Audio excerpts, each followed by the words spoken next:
Hello बच्चों, so finally class 10 শেষ হ'ল আৰু ক্লাস 10 11 তোমালোকে পালা আমাৰ ইয়াতে ক্লাসও স্টাৰ্ট হ'ল বাট বিফোৰ স্টাৰ্টিং ইয়োৰ ক্লাস 11 ফিজিক্স তোমালোকে এটো ভিডিও চাই কিনে স্টাৰ্ট কৰিবা। এটো ভিডিও চোৱাৰ আগত যদি তোমালোকে ক্লাস 11 এৰ ফিজিক্সৰ স্টাৰ্ট দিয়া অলপ নহলে প্ৰবলেম হ'ব পাৰে, বিকজ মই আগতেও কৈছো, মই অৰ্থনীতিৰ পৰা বস্তুটো কৈ আছো যে ক্লাস 11 এৰ যেটো সিলেবাস আৰু specially physics is very different as compared to your school, that is 9 and 10th. So yes, class 11 physics কেনেকে পঢ়িব লাগে মই ক'বলৈ আহিছো তোমালোকৰ ভাই, তোমালোকৰ দাদা, your one and only দেবো ব্ৰো, দেবো ভাইয়া। তো yes, so আজি আমি কি চাম ইয়াতে? আজি আমি চাম স্ট্ৰেটেজি, যে যদি তুমি সঁচাকে বিচাৰা যে মোৰ ক্লাস 11 ফিজিক্স ভাল হোক, so কেনেকে পঢ়িব লাগে, কি কি বস্তু ফলো কৰিব লাগিব, so that you don't face any difficulty or any problems while studying physics in class 11. So yes, don't start class 11 physics before watching this, ঠিক আছে? সো মই যিবোৰ কথা ক'বলৈ গৈ আছো এইবোৰ ভালকে শুনিবা, মনোযোগ দি শুনিবা, দৰকাৰ লাগিলে নোট কৰি থবা, because all the things I am going to say are very very important for you to succeed in physics especially, ঠিক আছে? So are you guys ready? যদি ৰেডি হোৱা তো আহা আমি এতিয়া সেশনটো আৰম্ভ কৰো। সো মেইন যেটো প্ৰবলেম আহে ন ফিজিক্সত, মানে মই বেলেগ বেলেগ বহুত মোৰ যেতিয়া অফলাইনত পঢ়াই আছিলো বা মই যেতিয়া নিজে ক্লাস 10 পৰা 11ত গৈছো, তো তেতিয়া কি হৈছিল, আমাৰ এটা ফাৰ্স্ট যেটো আমাৰ প্ৰবলেম হৈছিল এইটো হৈছিল যে স্যাৰ ক্লাছত আমি থিওৰি বুজি পাও, স্যাৰে যেতিয়া বুঝায় এইবোৰ সব বস্তু বুজি পাও, বাট যেতিয়া কোয়েশ্চंस কৰাৰ টাইম আহে भाई हमारी तो हालत खराब हो जाती है, प्राण पखेरु हो जाते। तो मेन प्रॉब्लम की फार्स्ट प्रॉब्लम जेटू एटू हल क्वेश्चन सॉल्व নহয়। सेकेंड प्रॉब्लम মই যেটো গম পাইছো উইথ মাই এক্সপেৰিয়েন্স যে স্যাৰ চিজে ভুল যাতে মই আমি বস্তুবোৰ পাহৰি যাও স্যাৰ, মানে বেছি লং টাৰ্মৰ কাৰণে বা লম্বা টাইমৰ কাৰণে মই বস্তুবোৰ কি মনত ৰাখিব নোৱাৰো। সেকেন্ড থাৰ্ড কি হল, থাৰ্ড হল যে স্যাৰ ৰিভিজন কিমান টাইমৰ পিছত কৰিব লাগে, আৰু ফোৰ্থ হল কি নোটস বনাব লাগে নে নালাগে। তো এইবোৰ बहुत ढेर प्रॉब्लम আছে। मेन प्रॉब्लम तो फिजिक्स में देता है भाई, थ्योरी समझ में आता है पर क्वेश्चन सॉल्व नहीं होता। दादा এটু কেনেকে সলভ কৰিব পাৰিম, এটু কেনেকে আমি মানে নাইকিয়া কৰিব পাৰিম, অলপ আপুনি কৈ দিব। সো यस गाइस, चलिए शुरू करते हैं और आगे बढ़ते हैं। सो यस, पहला चीज क्या, when physics look easy, yes मैं যেটু কৈছিলো তোমালোকক যে फिजिक्स भाई बहुत इजी, यस स्टार्टिंग में तो अच्छा लगता है, बट कब तक, जब तक until numerical start, this is one of the most important things যে ফিজিক্স যদি তোমার ভালকে জানিব লাগে ভাই, at the end of the day physics is all about numericals, তোমার নিউমেরিক্যালটো কৰিবই লাগিব, ইউ কান্ট ইগনোৰ দিস, ঠিক আছে? তো এটোৰ কাৰণে তুমি কি কৰিব পাৰিবা, এটোৰ কাৰণে তোমাৰ লাগিব আ smart স্ট্ৰ্যাটেজি guide for ASSC students, ঠিক আছে? সো এটোৰ কাৰণে মই ইয়াতে আহিছো। তো ইয়াতে যোৱা সৰু পৰা এটা তোমাৰ মানে টেমপ্লেট, মেম টেমপ্লেট আছে কি যে theory so many amazing concepts, is very fun. তাৰপিছত কি আহিলে, derivation pretty logical, right? Yes, derivation is also very important in class 11 and 12 physics, ঠিক আছে? সো ডেরিভেশনটো কি হয় বেসিক্যালি মই আগতেও কৈছো, ডেরিভেশন হল তোমাৰ কনসেপ্ট প্লাস ডেফিনেশন, यानी কি definition plus concept is equal to derivation. তো ডেরিভেশন কৰি কিনে তোমালোকে ফৰ্মুলা কেনেকৈ আহিলে এটো তোমালোকে জানিব পাৰিবা, আৰু ডেৰিভেশনৰ যদি কনসেপ্ট তোমালোকৰ থাকে তোমাৰ তেতিয়া কি হ'ব, ফিজিক্সৰ যেটো আন্ডাৰষ্টেণ্ডিং হ'ব আৰু এটো ভালকে ডেভেলপ হ'ব, ঠিক আছে? সো ডেৰিভেশনও কৰিব লাগিব। তাৰ পিছত যেতিয়া আহিলে নিউমেৰিকেলস, এ কার্সড পেজ এপিয়ার্স, मतलब यार दिमाग खराब, but you can't ignore this and you shouldn't ignore this. ফিজিক্সত তেতিয়াই ভাল হ'ব তোমাৰ যেতিয়া তোমাৰ নিউমেৰিকেল সলভিং স্কিলটো ভাল হ'ব। তো ইয়েস, সো কেনেকে স্টাৰ্ট দিব লাগে, তুমি এনেকে স্টাৰ্ট দিব পাৰা, সবৰ আগত তুমি কি কৰা, সবৰ আগত তুমি থিওৰি কভাৰ কৰা, সবাৰ আগত তুমি থিওৰি কভাৰ কৰা। যেতিয়া তোমাৰ থিওৰি কভাৰ হ'ব, থিওৰি কভাৰ হওয়াৰ পিছত তুমি কি কৰিবা, তুমি চাবা ডেৰিভেশন, ঠিক আছে? থিওৰি চালা, ডেৰিভেশন চালা, ডেৰিভেশন চোৱাৰ পিছত তুমি কৰিবা ইজি কোয়েশ্চনস।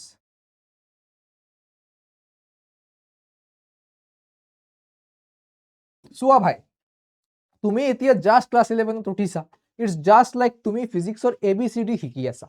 তো এতিয়াতো এনেকে নহব ন যে তুমি ক্লাস 11ত উঠিছা মানে এবিসিডি শিকি আছা, আৰু এবিসিডি শিকাৰ পিছত তুমি ডাইৰেক্ট দি হিন্দু নিউজ পেপাৰ যেটো সবতকে টাফ ইংলিশ থাকে তাতে তুমি দি হিন্দু পঢ়ি বুজি পাবা। তো এনেকে নহয়, তোমাৰ কি কৰিব লাগিব, সবৰ আগত বেসিক্স খিনি কভাৰ কৰিব লাগিব। তাৰপিছত ইজি কুৱেশ্যনছ কৰিব লাগিব। কিয় ইজি কুৱেশ্যনছ? ইজি কুৱেশ্যনছ কৰাৰ টাইমত কি হ'ব, তোমাৰ ফৰ্মুলাৰ যে এপ্ৰ'চ, ফৰ্মুলা কেনেকৈ পুট কৰিব লাগে, ফৰ্মুলা ইউজ কেনেকৈ কৰিব লাগে, সেইটো তুমি গম পাবা। আৰু তাৰপিছত ইজি কুৱেশ্যনছ কৰাৰ পিছত লাহে লাহে তুমি তোমাৰ লেভেলটো বঢ়াই যাবা। ঠিক আছে? সো ফাৰ্ষ্ট অফ অল যদি তোমাৰ ফিজিক্সৰ যেটো এইটো প্ৰব্লেম আছিলে যে भैया मुझसे तो क्वेश्चन ही सॉल्व नहीं होता है, अरे भाई तो टफ क्वेश्चंस करने ही क्यों जा रहा है शुरुआत में? স্টাৰ্টিঙত তোমাৰ অকল ইজি কুৱেশ্যনছ দি ষ্টাৰ্ট কৰিব লাগে আৰু লাহে লাহে লেভেল আপ কৰিব লাগিব। আৰু সেইটোৰ কাৰণে কি ইম্পৰ্টেণ্ট, তোমাৰ এটা strategic guide important, strategic module বা ষ্ট্ৰেটেজিক তোমাৰ যেটো বুক ফ'ল' কৰা সেইটো বহুত ইম্পৰ্টেণ্ট। চ' সেইটোৰ কাৰণে তুমি কি কৰিব পাৰিবা, বহুত আমাৰ ঢেৰ অপশ্যনছ আছে, সেইবোৰ ৰেফাৰ কৰিব পাৰিবা, যাতে কি হয় লেভেল ৱাইজ তোমাৰ ছেকশ্যনছবোৰ ডিভাইডেড থাকে। ঠিক আছে? এক্সাৰচাইজ 1, এক্সাৰচাইজ 2, এক্সাৰচাইজ 3, তাৰপিছত PYQ। সো মেইন মানে আমাৰ ইয়াতে প্ৰি ৰিকুইচাইড বা মোষ্ট ইম্পৰ্টেণ্ট বস্তু কি, যে মোৰ সবৰ আগত থিয়ৰি জানিব লাগিব, তাৰপিছত মোৰ ডেৰিভেশ্যন কৰিব লাগিব, তাৰপিছত ইজি কুৱেশ্যনছ কৰিব লাগিব। যেতিয়া মই ইজি কুৱেশ্যনছ কৰিম, মোৰ মমেণ্টাম ডেভেলপ হ'ব, মই ফৰ্মুলা এপ্লাই কৰা শিকিলোঁ, তাৰপিছত মই ক'ত যাম, তাৰপিছত মই যাম গুড লেভেল অফ কুৱেশ্যনছ।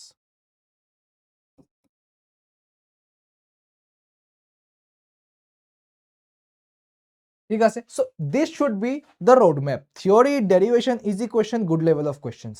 তাৰপিছত তুমি চাবা যে তোমাৰ ফিজিক্সৰ যেটো প্ৰব্লেম যে কুৱেশ্যন সলভ নহয়, এইটো নাইকিয়া হ'ব।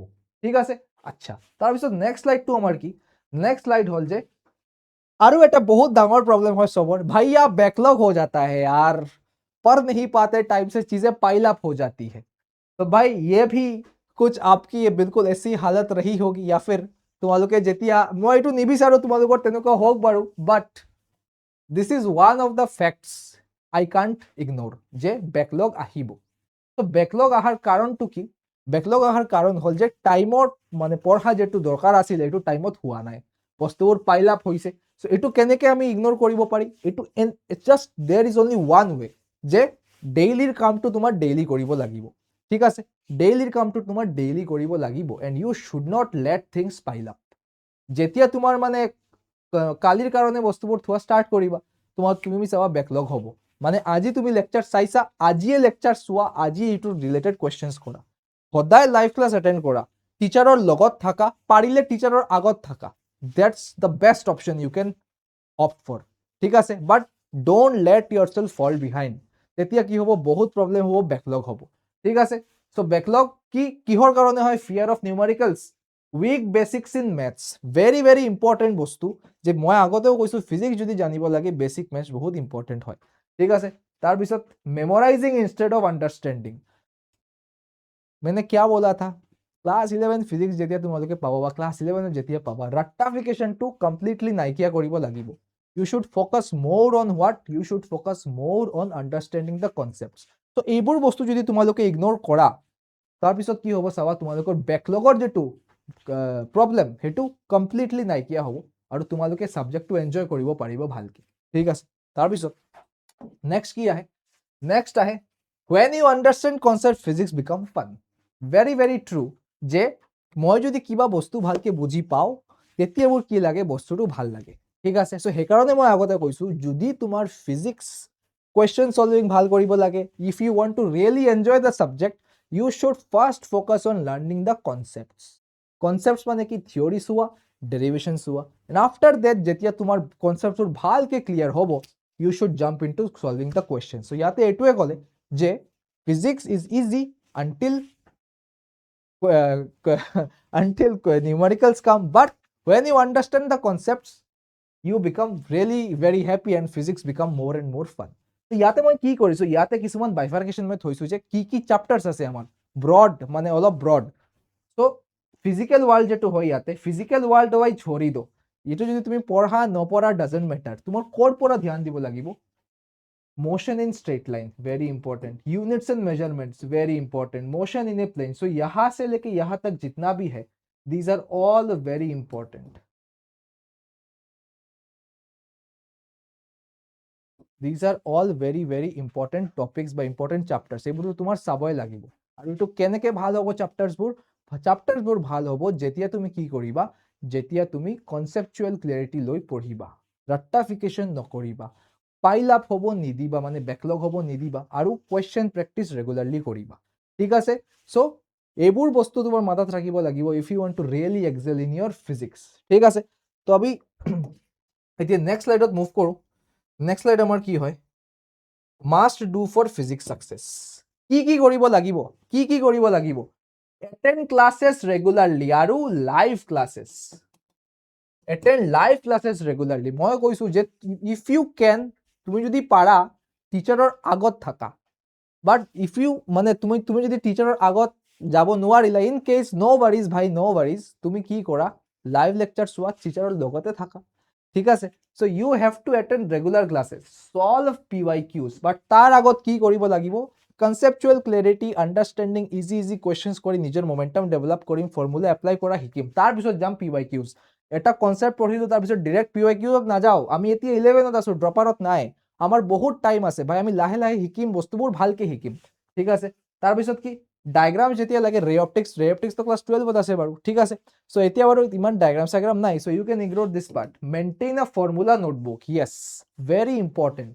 তোমালোকৰ যেতিয়া এটা চেপ্টাৰ শেষ হ'ব, এইটো চেপ্টাৰত কি ফৰ্মুলা আছিল, টপিক লিখা, ফৰ্মুলা লিখা, টপিক লিখা, ফৰ্মুলা লিখা। তো নিজৰ personally you should have your own formula sheet. So maintain a formula workbook or formula notebook is very important. আৰু ৰিভাইজ এভৰি চানডে, য়েছ, মই ষ্টাৰ্টিঙত কথাটো উঠাইছিলোঁ যে ৰিভিজন কেতিয়া কৰিব লাগে। If you can every week you should revise, মানে মানডে টু চানডে হ'ল তোমাৰ উইক, চ' তুমি কি কৰিলা, মানডে টু চেটাৰডে চব পঢ়িলা, চানডে কি কৰিলা, মানডেৰ পৰা যিবোৰ বস্তু পঢ়িছিলা চব আকৌ ৰিভাইজ কৰিলা, ঠিক আছে। তাৰপিছত এনেকৈ নহয় যে ভাই উচি হফতে মে ৰিভাইজ কৰেংগে, পিছলে হফতে কা ৰিভাইজ नहीं करेंगे, नहीं, তোমাৰ কি কৰিব লাগিব, পিৰিয়ডিক ৰিভিজনছ কৰিব লাগিব। মানে ধৰি লোৱা তোমাৰ এইটো ছেকেণ্ড উইক হ'ল, আৰু ফাৰ্ষ্ট উইকৰ যিটো পঢ়িছিলা এইটোও তুমি ছানডেত ছেকেণ্ড উইকৰ ৰিভিজন কৰিব লাগিব, নহ'লে ফাৰ্ষ্ট উইকৰ বস্তুবোৰ তুমি পাহৰি যাবা। So' that's also' very important that you should have periodic revisions if you want success in physics, ঠিক আছে। তাৰপিছত stay consistent and avoid backlog, yes ভাই, বেকলগ অহাৰ আৰু এটা কাৰণ হ'ল ইনকনচিষ্টেঞ্চি, মানে ৰেগুলাৰিটি মেইনটেইন নকৰা, ক্লাছ ৰেগুলাৰ নকৰা, blah blah blah blah blah. So if you want to have a great journey in physics, then you should also be consistent and avoid backlog. So ভাই ইমানখিনি আছিলে আমাৰ ফালৰ পৰা তোমাৰ কাৰণে যে ফিজিক্সত কেনেকৈ ভাল হ'ব লাগে, কেনেকৈ এক্সেল কৰিব লাগে। চ' য়েছ, আকৌ এবাৰ লাষ্ট কৈ আছোঁ যে কি কৰিবা, first focus conceptual clarity, second focus কি, understanding of derivation is very important, third কি, ভালকে কুৱেশ্যন ছল্ভ কৰিব লাগিব, আৰু তাৰ আগত ইজি কুৱেশ্যনছ দি ষ্টাৰ্ট কৰিম। আমি ABCD শিকিছোঁ ভাই, ABCD শিকিছোঁ মানে লাহে লাহে আমি চেণ্টেঞ্চ বনাবলৈ যাম, বাট তাৰ আগত ৱাৰ্ডছ বনাব শিকিব লাগিব, তেনেকুৱা ঢেৰ বস্তু। চ' ইজি কুৱেশ্যনছ দি ষ্টাৰ্ট কৰা, লাহে লাহে লেভেল আপ কৰা, তাৰপিছত PYQ কৰা। ফ'ৰ্থ কি, বেকলগ হ'ব নিদিবা। বেকলগ কেতিয়া হয়, যেতিয়া আমি ইনকনচিষ্টেণ্ট থাকোঁ, চ' কনচিষ্টেণ্ট থাকিব লাগিব। আৰু ফিফথ কি, ফিফথ হ'ল যে be happy and chill, life will be great. আৰু I hope that the session helped you a lot. আৰু লগ পাই আছোঁ আমাৰ বেচত অলৰেডি ক্লাছ ষ্টাৰ্ট হ'ল, Uday Assam HSCC class 11 science. All the very best.